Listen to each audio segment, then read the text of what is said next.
Guys, ito yung pangalawa natin ulit, tsaka natin ulit mga guys.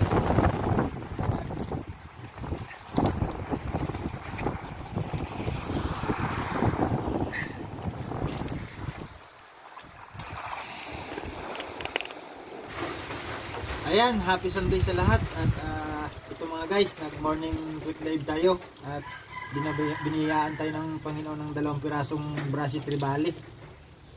Ayan, so bali maglilinis tayo ng pang-ulam natin ngayong tanghalian. Ayan, salamat Ama sa safe dive at sa biyaya. Alright.